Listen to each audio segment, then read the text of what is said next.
Inilatag ng ilang ahensya ng pamahalaan ang iba't ibang hakbang upang maiwasan ang epekto ng mga pagbaha sa Metro Manila. Kabilang na po rito ang pagbuo ng Comprehensive Drainage Master Plan at relokasyon para sa mga nakatira malapit sa mga daloy ng tubig. Alamin natin ang detalye sa report ni Bernard Ferrer. Dahil sa madalas sa pag-ulan, mas madalas na rin ang pagbaha sa iba't ibang bahagi ng Metro Manila. Kabilang sa mga lugar na may Silos Circle sa Mandaluyong, Espanya Boulevard, Araneta Avenue, EDSA malapit sa Camp Aguinaldo, Taft Avenue, mga bahagi ng Muntinlupa, Parañaque, Las Piñas, Marikina at Commonwealth Avenue sa Quezon City. Ayon sa MMDA, binabaha ang mga nabanggit na lugar dahil sa dami ng tubig ulan, mababang lokasyon at problema sa basura. Bilang tugon, naglatag na ng mga hakbang ang MMDA at Department of Public Works and Highways upang maibsan ang epekto ng pagbaha. Sa EDSA, malapit sa Camp Aguinaldo, iminungkahi ang paggawa ng water impounding facility. Sa Marikina, kinakailangan ng pagtatayo ng Upper Marikina Dam. Sa Muntinlupa, Parañaque, Las Piñas, pinaplano na ang pagtatayo ng spillway bilang pangmatagalang solusyon. Sa kasalukuyan, may 71 pumping stations ang MMDA sa Metro Manila. 6 sa mga ito ang natapos ng i-rehabilitate tulad ng Balut, Vitas, Labasan, Paco, Makati at Santa Clara.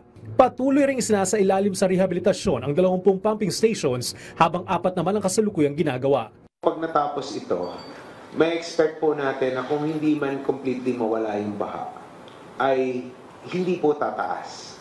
Kasi nga po, itong mga pumping stations po na ginagawa at nire-rehabilitate ay para mabilis mailabas yung tubig from Metro Manila papunta doon sa mga major tributaries po natin. Kasalukuyang inaayos ang navigation gates sa Navotas bilang bahagi ng flood control measures. Regular ding nagsasagawa ang MMDA ng declogging, dredging at desilting sa mga kanal at ilog. Nakikipagpulong na rin ang MMDA sa mga local government units sa Metro Manila upang mas mapagtuunan ang mga issue sa drainage system.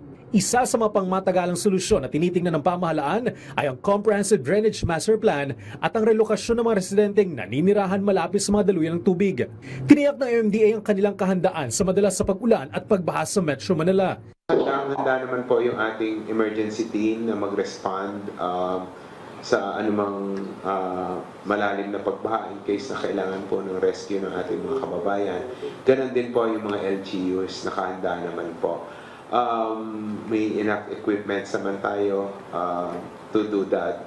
At yun naman po sa pagbaha, nag-preposition na po tayo ng mga ating mga tauhan.